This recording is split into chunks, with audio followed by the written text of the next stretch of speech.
আল্লাহু লা ইলাহা ইল্লা হুয়াল হাইয়ুল কাইয়্যুম। আল্লাহ হলেন চিরঞ্জীব, চিরস্থায়ী, যার কোনো লয় নাই, ক্ষয় নাই। এক সময় সব ধ্বংস হয়ে যাবে, একমাত্র বাকি থাকবেন আমার আল্লাহ। কুল্লু মান আলাইহা ফান, সব ধ্বংস হয়ে যাবে। জিব্রাইলও থাকবে না, আজরাইলও থাকবে না, থাকবেন একমাত্র আমার আল্লাহ। হুয়াল আউয়াল ওয়াল আখির ওয়াল যাহির ওয়াল বাতিন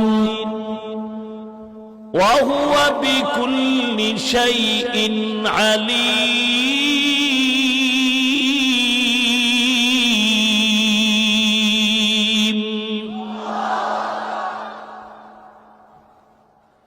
আল্লাহ আগেও এখনো সামনেও, আল্লাহ আউয়ালে আখিরে জাহিরে বাতিনে আমার আল্লাহ আছেন, থাকবেন, কোন সময় বিলুপ্ত।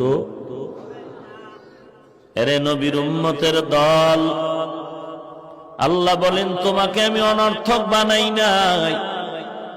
আমি আল্লাহর দরবারে তোমাকে একদিন হাজিরা দিতেই হবে, পালাবার কোন সুযোগ আছে নাকি? আরো জোরে বলেন। মরণ থেকে যতই পালাও, মরণ তোমায় নিবে ঘিরি।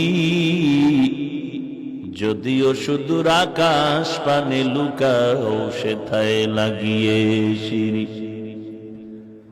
নদী পথে নৌকা চালাও ও মাঝি ভাই, বেলা ডোবার আগে আমিও পার উঠতে চাই। ডুবে গেলে বেলারে আর উঠে না, ভেঙে গেলে মেলারে আর জমে না। নদীরে পার ভাঙে ও পার গড়ে, এই তো নদীর খেলা। সকাল বেলার ধনীরে তুই ফকির সন্ধ্যাবেলা।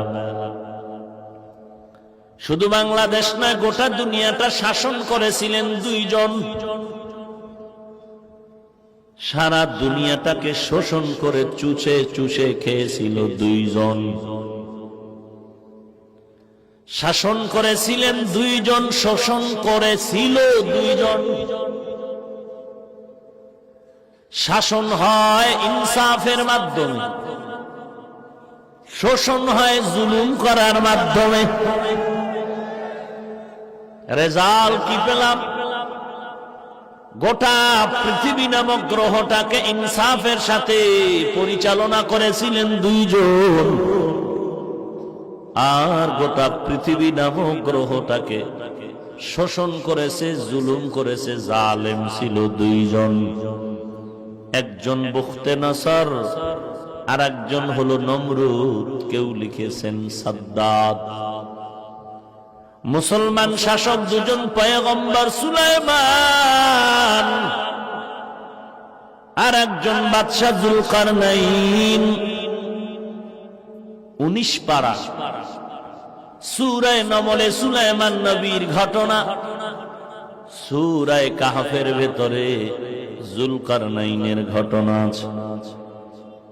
সারা দুনিয়াটা শাসন করেছেন বাদশা যুলকারনাইনের ইতিহাস পড়ে দেখলাম। ইন্তেকালের আগে ভক্তদের বলে গেলেন, ও ভক্তরা শুনে নাও, আমার ইন্তেকালের পরে জানাজা দেওয়ার পর কাফনের ভেতর থেকে হাত বের করে ঘুরায়